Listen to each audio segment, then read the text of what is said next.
welcome to Turnpaugh Talks, Talks with Turnpaugh, whatever we're going to call it. Today we have Dr. Lynn Panattoni, our clinical psychologist, and we want to introduce her to the community at large. So I want to start off with just a gentle and general introduction.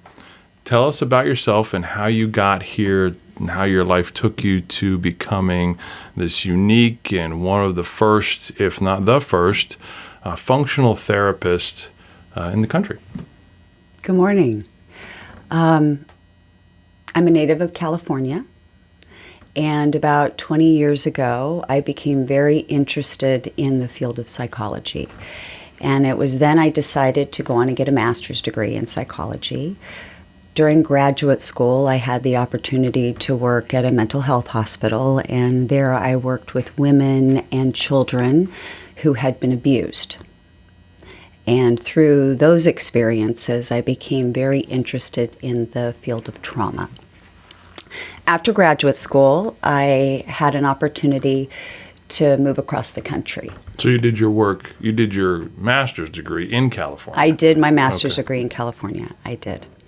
I enjoy meeting new people and I love to travel, so moving to the East Coast really appealed to me. I settled here in Pennsylvania, which I absolutely love. It's a big transition from California to Central PA, right? It is a big... So is it Northern California or Southern California? It is Northern California. Okay, so a little bit different, but then Northern California to Central PA, that's a big change. It is a big change, but there are some actually wonderful similarities about this area. I'm from a river city, and Harrisburg is a river city. I'm also from the capital, and Harrisburg is the capital. We are very centrally located in Northern California to Napa, San Francisco, Tahoe, and we are here as well. So this area just seemed like a perfect place to settle for me. Yeah. After settling in Pennsylvania, I kind of assessed the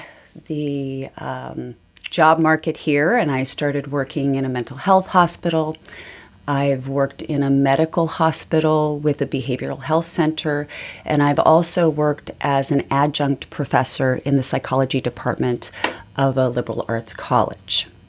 After working here for a few years, I decided to go on and get my Ph.D., and it was during my education that I met you, Dr. Turnpaugh, and you began to teach me more about functional medicine.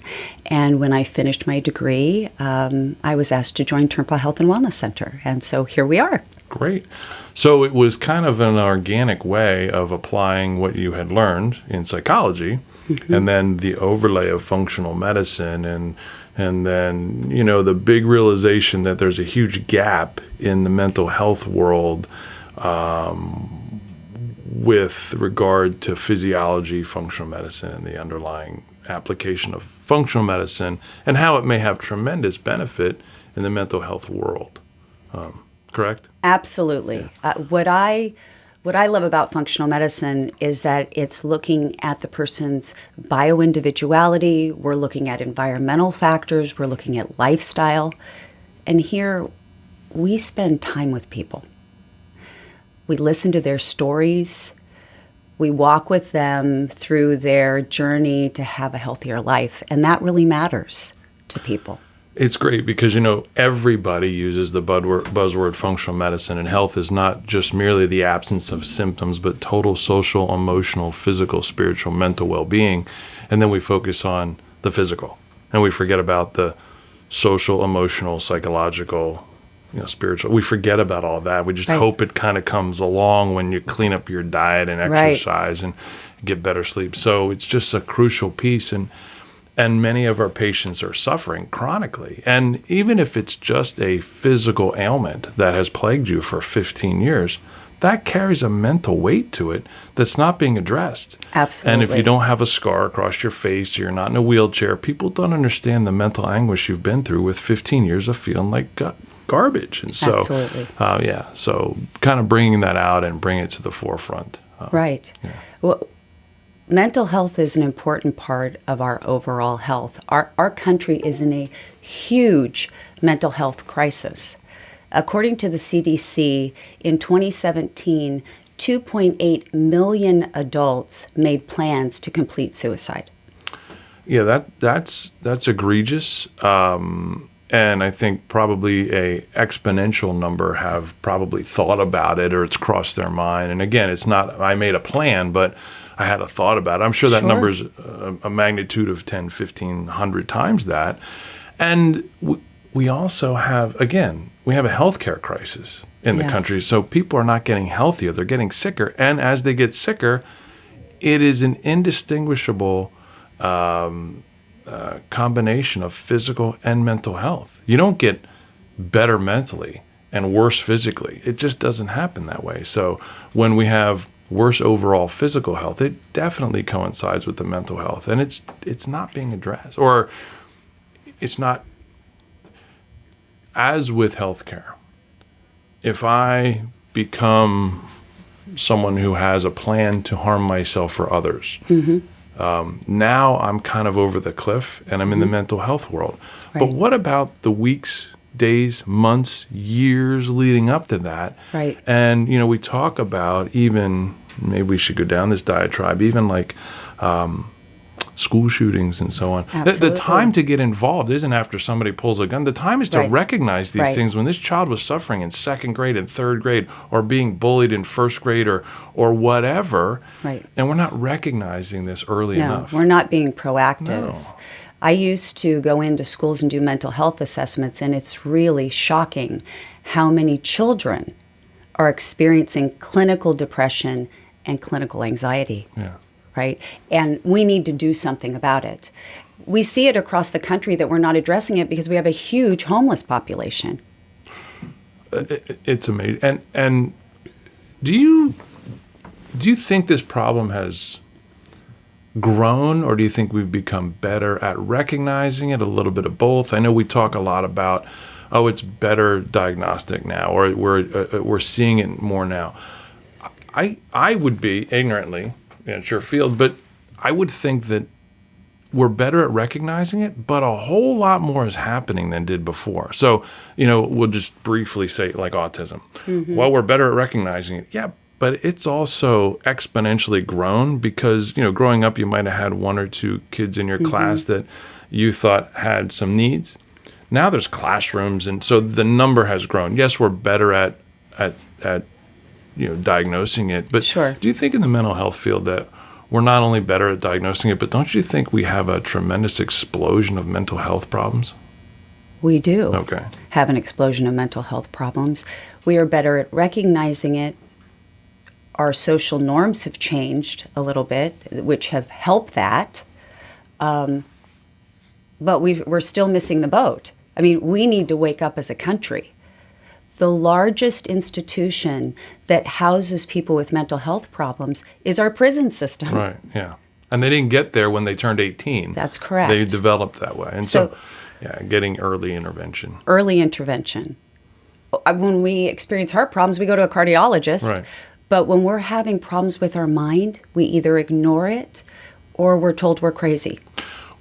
And it's also a little bit of a stigma, like I'm not going to therapy, I'm not going to the shrink. Like just the whole, the fact that a therapist is a head shrinker, right? Going to the shrink, like that carries with it. Like I don't want my head to be shrunk. Right. This whole stigma, like I need therapy because I'm not strong enough. And I think some of those barriers are coming down, but they're not the same as they were probably for our parents' generation. But most of, and I think females are more receptive to it than men, because men are, we're blockheads. But I can say that, most of the women that I know in their late 40s to 60s have seen a therapist. And a very, very, very good friend of mine, Sam Yannick, who's brilliant in North Carolina, has made the statement to me, he thinks everybody should see a therapist. Why not? What's it going to hurt? And he was relaying the story to me. Sam was saying one of his uncles went to a therapist and Sam didn't really notice that this person had any problems. And he said, why wouldn't I go and have a therapist? Why wouldn't I do that? And Sam will be the first to tell you that he thinks everybody should have someone to talk to like that, where you can share and really get it off your chest and have some, not your buddy, but somebody who actually knows how to hear that and relay it back to you. I mean, I don't know who couldn't benefit from that.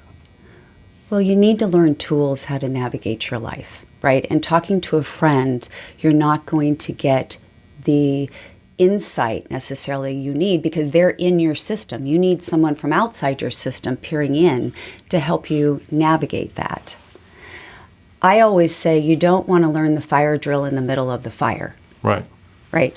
So that's funny because I say I want to jump out of the airplane and learn how to use the parachute on the way down. That's my line. Like, let's just jump out and figure out how this parachute works on the way down. Not a good idea, by the way. Not a good idea with brain health. Right. Right. We want to be prepared. And that's where functional medicine can really change psychology, the way we think about brain health, the way we think about mental health, because we're looking at the whole person, right? And if we are looking at the whole person, then we're being proactive, right? We're not waiting for the big explosion and then going, oh my gosh, what are we going to do? Right? We're helping people put the pieces together so that they look at their life and they go, I love my life. Yeah. Right? Yeah. And that's our job. That's what we do here. Right. And that's what I love so much about Turnpaugh Health and Wellness Centers, because we combine the physiology with the psychology. That's great. Let's talk about that. So a patient comes in, and early on, I think my wife recognized the need for this. I knew there was a need for it. I probably inadequately tried to handle it myself, but with patients. But we had this need, and Heather recognized the need for this, and she implemented you. And right off the bat, I don't want to say mandatory, but let's just say included with your first package, right, was a visit with you. And I think probably socially there was a little bit of resistance, and we pushed back. Like, you know what? You are not just a physical person sitting in front of me. It's total. If our mantra is total social, emotional, physical, spiritual, mental well-being, and we run 37 tubes of blood work, right, and do a physical exam and see what you're doing, we're not taking account into your mental health. And by the way, after doing this for 25 years, and we would pick on a condition like chronic pain, if you've been in chronic pain for 15 years and there's not some mental health component, there's something mentally wrong with you, right? Sure. So what kind of things have you seen like an aha moment in at least in this center, the microcosm? And I think we're one of the first that has a full-time, not optional, but mandatory. Right. Now, patients can absolutely refuse based on religious beliefs or whatever not to see you. They can do that with me too. But so the fact that we include this, and patients who thought they probably never needed to, I don't need a shrink, I don't need anybody to talk to, I'm dealing with this. Have you seen kind of aha in patients saying, thank God for this, thank goodness that you guys included this? Absolutely. Yeah. Yesterday, actually, I had someone come in and go, I think this is the first time I've ever had this included in my healthcare evaluation.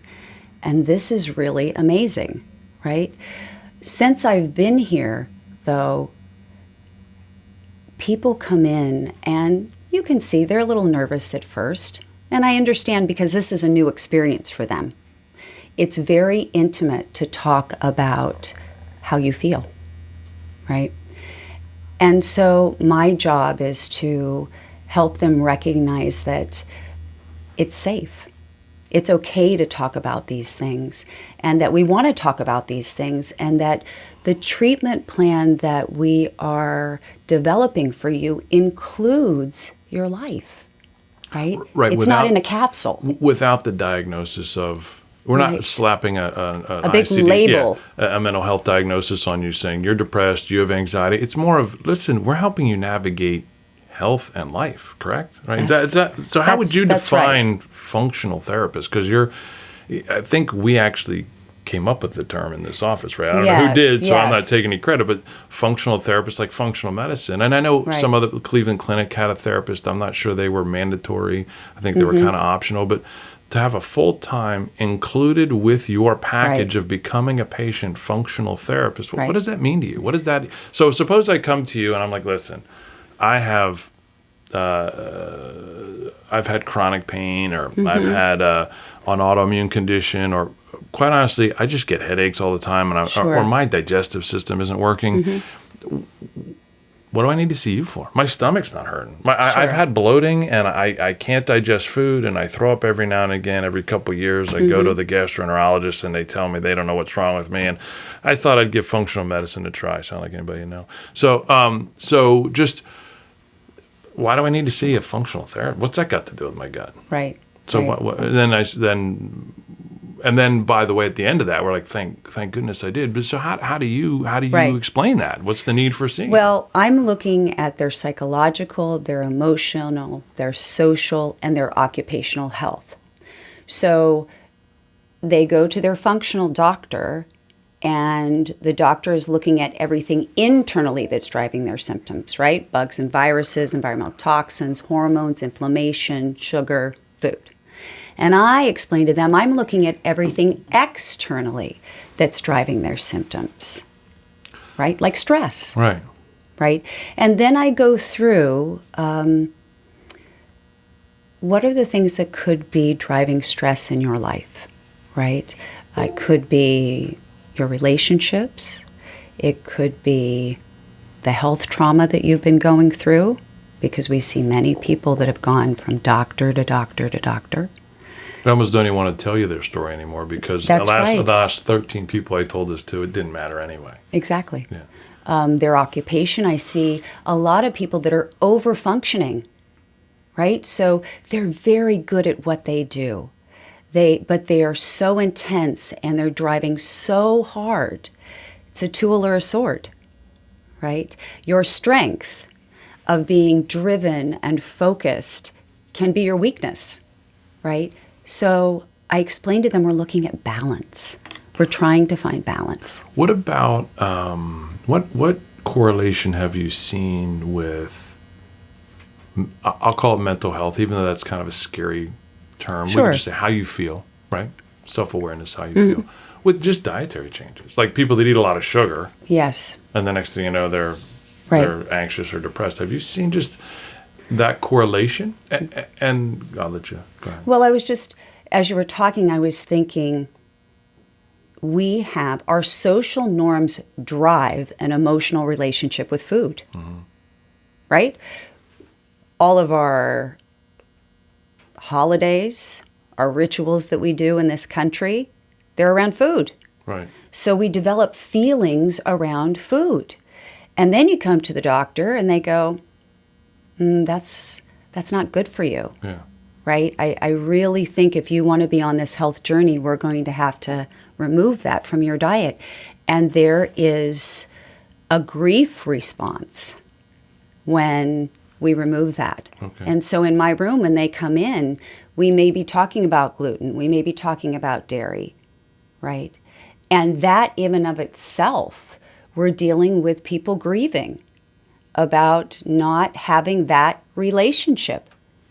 It's interesting. So I know through my years, I've seen people when they just cut sugar out, their emotions get better because they're not driving that crazy cycle. Sure. And I thought, what a nice combination of saying, as you feel better, it's a new environment for you. Let's have you go see Dr. Lynn and help you deal with your new norm. And then I guess tying it back to what you were saying, so if we say, listen, you cut out gluten or dairy or sugar or processed foods or poison, and you feel different, but the social norm is to eat those things. So how do you function at the Christmas party? How do you function at 4th of July party? How does your kid go to a birthday party? And what does that mean? I think that's important to the psychology of getting over the hump of even if the food was driving my anxiety or the food was driving my depression, as you said, almost the grieving of losing what you're familiar with. So you're familiar with your dysfunctional state. And so even becoming unfamiliar to a healthy state is a transition that they probably need help with. We talk about changing their associations, right? Because they associate the food with comfort, with joy, with love. Yeah. So we have to change those associations so that they recognize that it's poison. Yeah. Right? That For them. For them. And again, we're not right. saying, we're not making blanket statements No, like everybody needs to do this, right. but yeah. Absolutely not. But for them, bio-individuality, Right. I'm looking at them, this is not good for you. And so we need to come up with a change in the association so that they recognize that. And what's happening is they're stuck in that, their cognitive, their analytical mind, right? Right here. I understand that food isn't good for me. But then it needs to get into their body. It needs to go from here to here where they're doing something different. Their belief system changes, and then they're living it, right? Yeah. Their underlying assumptions about themselves, their relationship with food has changed. And then probably as they try to live that lifestyle and nobody lives it perfectly, then the guilt or shame they may feel when they don't hold up their end of the bargain, which is okay. It's absolutely okay. So what are some of the strategies you employ? Like what are some of the techniques, if you will? What do you do? Like what are some of the ways you implement this brain health piece? Well, exactly. When people come into my room, my ultimate focus is brain health. And so I'll talk to them about their supplementation, their diet, of course, but exercise, right? About sleep, about breath work, meditation. Our social norms certainly promote exercise and eating well, but our Western medicine really has missed that. We don't look at lifestyle, right, as a part of our overall assessment of health. Well, so I would say our social norms know that exercise and diet are important, but I don't know that the social norm is that. I mean, McDonald's is still in a lot of business. But the message, the message is there, but I think the implementation is lacking. It is. And it's not promoted because our escalation clause is go to the doctor, and the doctor does not reinforce lifestyle change. No, because we work in silos. Right. Heart, cardiologist, gut, gastroenterologist, and so forth. We don't look at the whole person, but that's what we do in functional medicine. So are there like specific techniques you use, or is it just kind of something that you've created? Is this like the functional therapist understanding by Dr. Panattoni? So how, like what are some of the things you implement? So, well, when a patient comes in and I see that they're experiencing maybe severe anxiety, depression, fatigue, memory problems, concentration problems, then I'm thinking we need to look at the limbic system, right? Okay. When you say that, what is the limbic system? What is the limbic system? I mean, you say limbic system. I don't know what that is. Well, that's the part of the brain that helps us emotionally regulate ourselves. Okay. It helps with memory and learning. And when that gets turned on, right, we're in this constant battle of thinking, feeling, and it causes people to feel overwhelmed, hopeless sometimes, helpless. That's an interesting piece. So what you're saying is there's an actual physical location in the brain responsible for emotions. Right. Which I think is abstract to many people because they think, oh, I don't have a problem with me. I just don't feel good. I'm mentally blue or sad. And so it's this esoteric, it's how I feel. I think people might be more able to grasp seeing somebody who can say, hey, this is an area of your body that needs work. And it just happens to be this thing called the limbic system of your brain. Right. So it makes it not abstract and more physical. Like you would say, oh, my knee hurts, and so that means I have knee pain. If I could say, well, this limbic system of your brain isn't working, oh, then maybe I should do something. What influences that? And so let me ask you, I come to you, walk me through as a case. Like, can you tell us about a case or a specific application of what you do? Sure. So when we identify that the limbic system is turned on, Emotional system, right? the emotional system, Okay. right? That's what you mean by limbic? Okay. And the controller of the autonomic nervous system, so your breathing, your heart rate, so they're coming in with severe anxiety and they can't catch their breath, right? So what you're telling me, that mental health has an effect over the physical body? Mental health has an effect on the physical body. So if I'm coming for physical complaints, wouldn't it make sense that I assess and address the mental status, because the mental health can affect my physical health? Absolutely. Wow. Right. Right. So then, so Right. I'm coming to you, and walk me through what you might do as a patient. Well, when I start to educate them, education is power. When they recognize that there's a physical component, that there's something in their physiology that is driving this, they have hope. Hope is powerful. That's what we need, right, is hope. And so then they start to learn how to regulate this system, right, this emotional system of the body. And we do that by, one, starting to identify their underlying belief system about the world and how is that impacting. So what do you say about that? Because that could be almost offensive to me, changing my belief system of the world. So Right. you're not talking about changing my religion. No, I'm not Okay, talking so I'm about just getting- changing your okay. religion. But What do you mean by when belief you've system been of the world? traumatized, Okay. it fractures your feelings about safety and trust, Oh, okay. I see. Yeah. right? And so we've got to talk about that. Yeah. And the people that come into my room are traumatized. They are traumatized. Not in a traditional way that they may even recognize they're traumatized, Right, right? right. They're traumatized because they haven't felt good and the world hasn't been receptive to them or something like that. One doctor, another doctor, another Oh, doctor, okay. another doctor. I mean, it could be 10, it could be 15. Sometimes they've been to 20 doctors when they come to see us. And their health experience is traumatic. They don't know how to get their life back. They go through this psychological loop of experiencing these symptoms. Their life starts to change.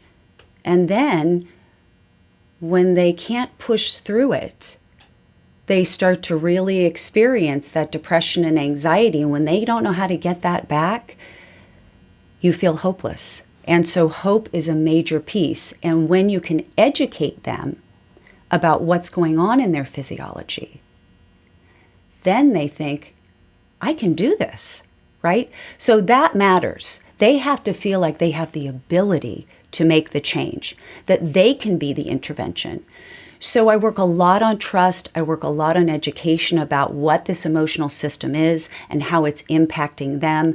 We talk about associations. And associations meaning, what are the thoughts that come into your head? Do they all relate back to this health trauma experience? And if they do, we need to reframe them. Otherwise, we're living in your trauma every day, all day, which keeps this. It's what we call stuck in the moment, right? That's You're right. stuck in the moment. You never kind of evolve out of that. Right, and that- you're reliving that trauma every day. And because if I was in the trauma of whatever, loss of a child or something like that, and I was living in that moment, then I would say, well, yeah, if I would be on anxiety medication for the rest of my life. But not that I'm not anxious, I am, but I'm reliving the trauma every day. Of course I'm going to be stuck in that moment. Right. Right. And that means you can't move forward. Right. So then instead of saying, how do I solve or how do I make right something that you can't make right, like the death of a spouse or a loved one. How do I make that situation right? It's never going to be right. So how do I get out of the moment but not lose the memory of the moment, right? So, and that's what we process, and there are different strategies to process that delicately, because these are very delicate situations. They're very personal and intimate, and you don't want to re-traumatize someone. Right. So you have to be very careful as you move forward. I talk to them a lot about breath work, because breath is life, right? And what do you mean by that? What does that mean, breath is life? well, their health is in jeopardy. Okay. And so when you breathe in and the oxygen gives you life and it gives you hope, and then you can move forward on your health journey.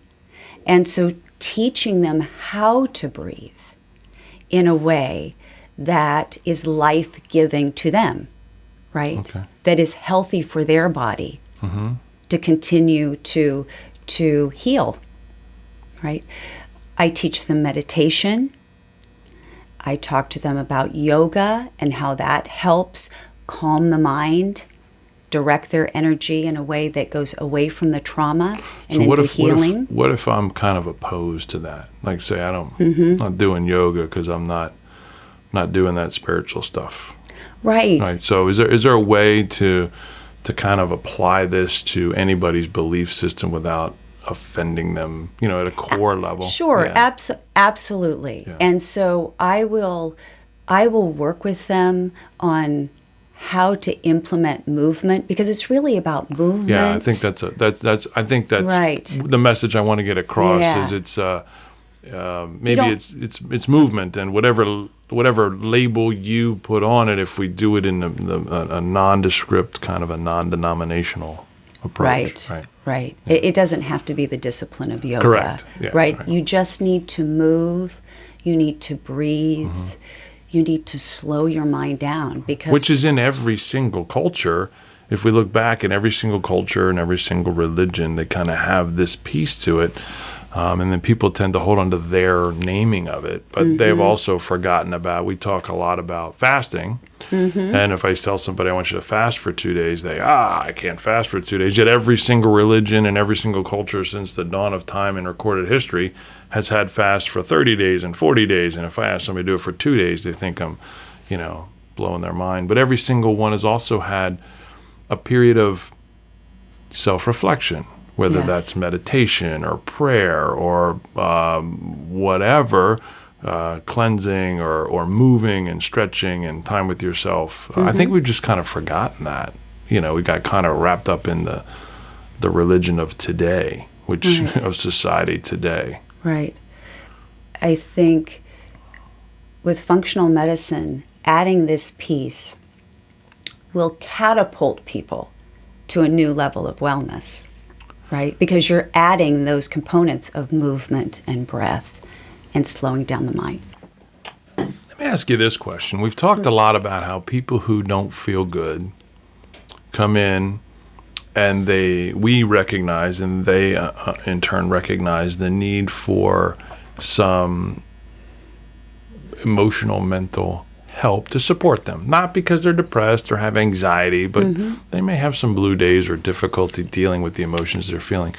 What about the opposite? Have you ever had someone come in, see you because they're anxious or they're depressed, and you realize, yes, you have anxiety and depression, but it's because you have anemia, or yes, you're anxious, but you have Lyme disease. So the underlying cause of their emotional issue is actually a physical or a physiological reaction. Have you to seen what's that? Going on. Every day. Okay. Every day. I don't separate the psychology from the physiology. So it has to go together. So it's it's interesting that the physiology doctors should include psychology. That's right. And psychiatry. And psychology and psychiatry should really include the physical doctors as well, right? And there's just, like you said there's silos, but the biggest silo that's missing is the body and the mind, not in esoteric sense. We've already said this thing, the limbic system, is a real place in your brain that houses your emotions, right? And so that's a real place, a physical place in your brain. Right. But it's a functional, we call it functional lesion or a functional problem. And you can have if you have a functional problem, it doesn't show up on like an MRI or an X-ray, much like if you have really super high blood sugar, it doesn't show up on an X-ray or an MRI. It's functional, right? It's functional. Sure. If you're exhausted all the time, you might not have anything wrong on an MRI or an X-ray, so we can't see a lesion. And so we tend to separate the mood not having a lesion with, well, then it's not real. But tell that to a type 1 diabetic who needs insulin. Like, it's not real because I can't see it on a picture. I think that kind of parlays over to the brain, too. It's real. And that real manifestation can be driven from a different pathology. Like, we see an awful lot of Lyme disease. Sure, But I mean, it can happen from other things. Yeah, your thyroid could be off. Yeah. Your thyroid. I talk a lot about that in my room so that as they're going through the process, they recognize, again, we've got to look at your physiology. We can't ignore that. This isn't just this feeling that you have that's just kind of run out of control. Right. So from a patient standpoint, you have patients who you see because they're coming into our office for functional medicine, and we say, listen, it's important enough for us to include your mental well-being in this. But you also have patients come in specifically for mental well-being saying, I don't need functional medicine. Yes. I need a therapist who will sit and talk to me and take the time.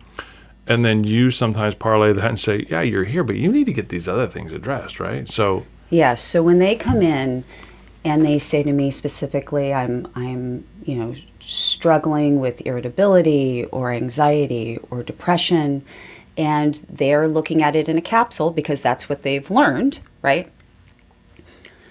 I go through the same assessment that I talked about, assessing their psychological, emotional, and social and occupational functioning. And then I start to teach them about their physiology. And we talk about, why don't we run some blood work and see what's going on? Why don't you meet with our health coach and talk about nutrition? And let's talk about your diet and see what we can do there. And so again, it goes back to education. Just like I educate them about the emotional system, I have to educate them why including the physiology and their diet is so important to this whole process. So now we're looking at the whole person again. And so you're telling me I could come to you because I'm depressed. Yes. Or anxious. And that's why I'm coming to you, because I hear you're an amazing therapist. I can sit and talk in your room. You kind of understand me on a level that's not, you're going to plug into an ICD-10 code or a DSM, what is it now, 7? Whatever, a mental health code. You're going to say, you're just a human being sitting in front of me that I need to assess. And have you been able then have you seen this? Not just theoretical. Let's run some labs on you to see if something else is going on. And you're telling me you found some significant findings upon labs that may contribute to their mental health? Absolutely. Yeah, talk a little bit about that. So they will come in, and if they're having anxiety that is overwhelming them, then we'll run a Lyme test. Okay. And certainly in this area, it makes sense. Right. And I mean, this just happens so often on a daily basis where people are coming in and they are just describing what we would call emotional, mental health, psychological problems, and we find out they have Lyme disease. Right? And so the bugs and viruses are driving that agitation, that anxiety, that nervousness, that worry, that fatigue. And I imagine these patients, because I have a little experience of this but I imagine these patients have been told for a long time, you don't have Lyme disease, or you had it and it's cured, and that's not really, it's all in your head.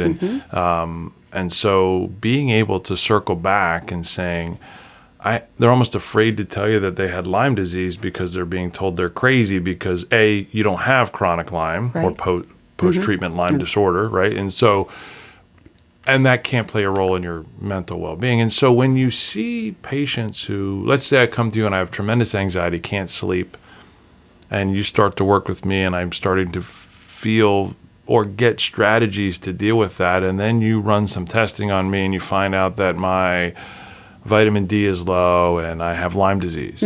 Let's just stick with Lyme disease. Do you just say, well, let's work with that? Or have you seen that kind of resolve? Have you been able to say, well, no, I think there's different treatment options available to you, and then seen that actually resolve? Have you seen that? Yes, absolutely.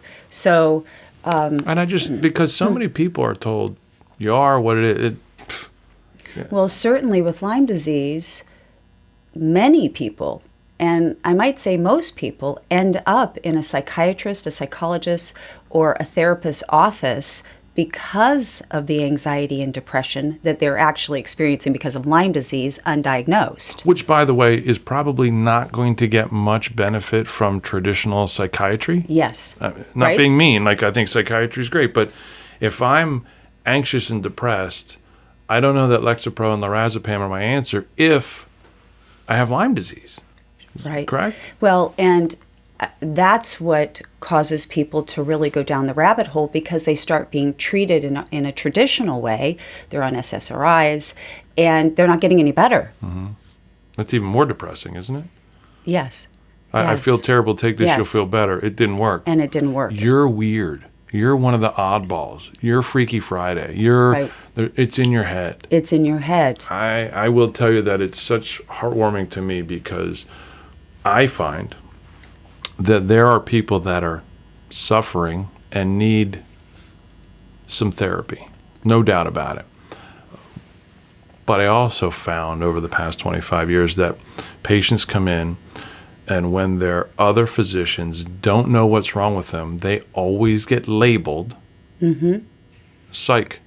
Always. So, and that is where I think you, from personal experience, you shine the most, because they come in, and if I was told, and let's stay with the Lyme, or Lyme, by the way, we call in this office tick-borne illness, so it can be Bartonella, Babesia, Ehrlichia, anaplasmosis, any of those things. But if I have this, and it's driving my anxiety, and my whole life I've been told, you don't fit in the norm, so therefore you're a psych case, you're going to say, gently and calmly and softly, you are a psych case, but that's because of these other things. Right. And so they're coming here because they want to see you as a compassionate therapist who looks a little bit deeper, and then you find they might have an underlying pathology, and there's actually a chance for resolution to this whole thing, which includes the psychology as well as the pathophysiology. Would that be a fair statement? Absolutely. Yeah. So, and you see that. Well, That's what I see, and that's what. Well, that's we what see brings, it every day. Yeah. Right. And here, because we work in this multidisciplinary team approach where we're all coming together, we create a treatment plan, a support system for the patients that come in that looks at everything. And we all come from different areas of expertise. And we're looking at your bio-individuality through these lenses. And then we can create a treatment plan that is looking at the whole person. And they move through. We see people get better this way. Part, right? That's the biggest part, right? So talk to me a little bit about how it works if I come to see you. So I have depression and anxiety. I'm calling Dr. Panattoni. Then how does that parlay into physical? Like, does everybody get a physical check? Sure. So, and does it come from like, I need an exam from your primary care doc, or do they get looked at kind of differently here? Sure. So when a patient comes, they will see me, they will see our nurse practitioner, Amy, and they will also see our health coach who focuses on nutrition. Okay. So if they're coming to see me for a mental health problem, they will see all of us. So we're going to hopefully have a safety net to catch some of those physiology things, Right. whether you have them or not. Again, it's almost like when they come see me and they go to see you, it's part of their package. If they come see you, they're going to get a functional medicine physical exam and a dietary assessment Yes. as part of their package because we feel it's so important. We don't want to miss anything. Right. Right? That is our commitment to the people that come in this door, right? And so when they come in, of course, Amy and I meet, or the functional doctor, if the functional doctor has seen them prior to me, and we discuss what's going on in the physiology and could that be driving some of their mental health symptoms. And then I will do what's called a genogram. What is a genogram? Well, a genogram looks at three generations. Is that like a fancy test? It's not really a test. It's a kind of a mapping of someone's relationships, occupations, birth, deaths, and disease. So this is kind of not a blood test. It's not a blood test. Okay. So I'm asking them questions about their family, about their relationships, very specific questions about relationships, about diseases in their family. And I can look at this system and see how it has moved through the family line. And that can be very, very helpful, just like we do in physiology. Right. Right? Yeah, it's interesting. We say, hey, do you have a family history of heart disease or cancer? Right. But if you're looking at abuse, if you're looking at alcoholism, almost like the perpetuation of behavior. Right, the multi-generational transmission of behavior. And that maybe has a genetic component, but it probably has a learned behavior component too, right? Right. And so we want to look at that. So that's called a genogram. A genogram. Okay. Right? And then if they are experiencing, of course, depression or anxiety, I will do some type of standardized test that will help us identify the frequency, duration, and intensity of their symptoms. And that can really help people when we externalize it and they see it on paper. They just know they're feeling things, right? But we quantify it for them a little bit and they can recognize what's going on. And then I put it all together and I develop a treatment plan and I talk to them about, I meet them where they're at. Yeah. What's going to work for you? Right. And then we move forward. What about, so we talked a little bit about Lyme disease. I know another big one is like, we'll just call it cognitive decline rather than use the big Alzheimer's label. Sure. Have you had any success or thought? I know, and especially in that kind of situation, we see maybe the spouse needs as much support as the actual person. So, instead of trying to, promote reversing the cognitive decline like Dale Bredesen's work, which I know you have done and met Dr. Bredesen and lectured with Dr. Bredesen, so kudos to you. But I think a missing piece is the spouse, right? Or the caregiver. I don't want to even call it a spouse. It could be any caregiver. So what I have seen with cognitive decline or any actually chronic disease, the family, whoever is caring for that person ends up really needing support.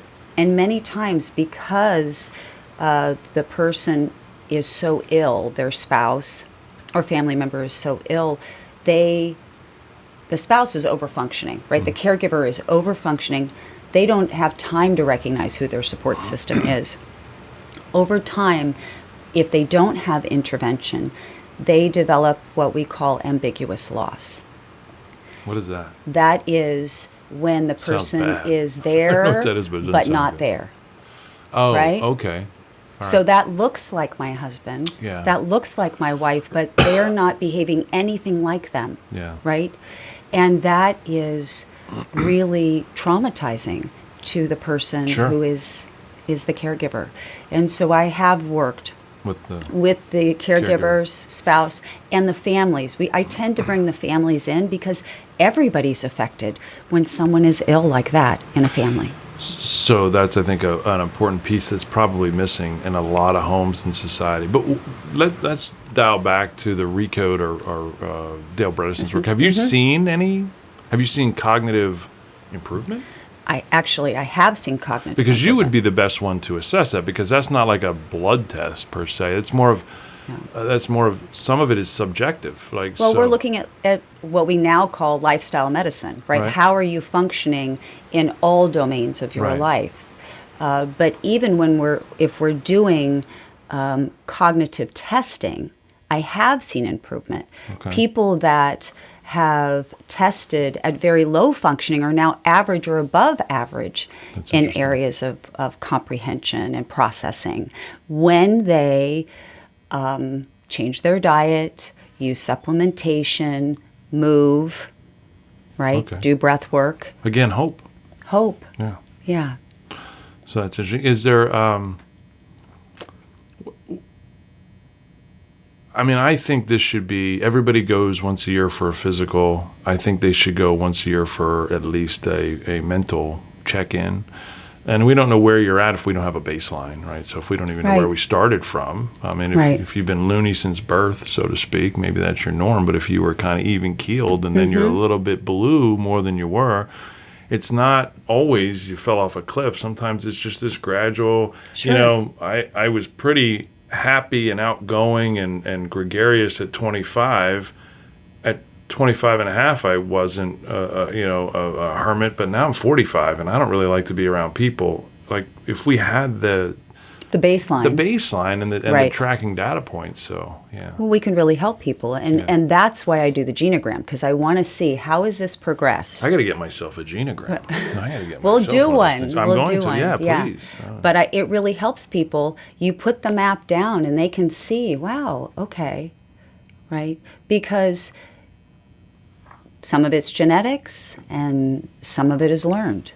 So one of my passions now is kind of anti-aging, or aging gracefully, or we've dubbed it the livegevity instead of longevity. We want to add life to you. And it's interesting. So I've done all this research in stem cells and peptides and growth hormone and, metformin and diet and restricted feeding times and intermittent fasting and all these things you can do for your lifestyle. But one of the number one reasons for aging, if not the biggest one, is stress and stress management. And I see all these beautiful, wonderful, high-end anti-aging clinics, and some of them talk about the importance of self-aware and meditation, but they need a coach. I mean, if you have if I'm an Olympic athlete, right, and I have a coach, where's my mental coach? Where's my mental health coach? And we have all these health coaches. There's a plethora of health coaches now, and they're great for lifestyle management. But lifestyle has to include your mental health. And, for example, famous basketball players now are talking about LeBron James is promoting the Calm app, and he says great athletes have coaches, but the best have mental health as awareness. And so I just don't think we're achieving that goal. And so to have a longevity or a livegevity or lifestyle plan, don't you feel that there needs to be a mental coach involved? Or do you think it offers any benefit? Well, when we're looking at our lifestyle in the United States, we are bigger, bigger, bigger, more, faster, faster, faster. So we have to be intentionally aware of how stress will drive our physiology, right? Stress leads to inflammation leads to tissue breakdown, and that leads to all the stuff we don't want. So, not to be a Debbie Downer, but we really do have to look at that and how do we balance our life, right? We can deal with a little bit of stress, but when it becomes chronic, that's a problem. And so you need someone like a psychologist or a therapist to help you identify how to balance your life, because there are so many demands that we have, right? Your demands from your family, your demands from your job, your demands on yourself, right? How do you balance that? Because so many people come into my room and say, but I don't have any time. Right. Well, then let's talk about how we make time so we can live longer, so that at 70, we're as engaged and alive as we were at 50. So I think a takeaway for functional therapy which, again, groundbreaking for you, and being one of the first, if not the first. But functional therapy applies to chronically ill, people that have been suffering for long periods of time, and those that are looking to function optimally for, their last quarter of their life. And so if they want to experience optimal health. So it's all the way from I really have my term, which is called I don't feel gooditis, like you're chronically ill with something, all the way to I'm humming along really well. They both need some kind of mental health coach. That's right. Right? So, right. Because that's mental health is a huge part of our overall wellness, right? We can't separate that. So what? I'm sure we'll talk many times in the future, but what other points do you feel are important to get out on this initial podcast about functional therapy? Did we cover most of them? Well, I think we covered a lot of them. Right. But I think the most important thing is that you have to be the advocate in your own life, right? You have the power to change your life, and there are people like us here at Turnpaugh Health and Wellness that want to help you be healthy lifelong. When people come into my room, I help them recognize that they have the power to be the intervention and change their life, right? I support them, and I show them how to take their life back. That's fabulous. A good friend of mine who I've worked with is, he calls me the medical Sherpa, right? So we're here to carry some of your baggage for a while, but the journey's yours. Right. It's your journey to be empowered on. So, yeah. Well, I think this has been amazing. Thanks so much. I know I need to get my genogram done, and I need to get some more work on my mental health as it applies to my physical health. Thanks so much for coming in. Thank you.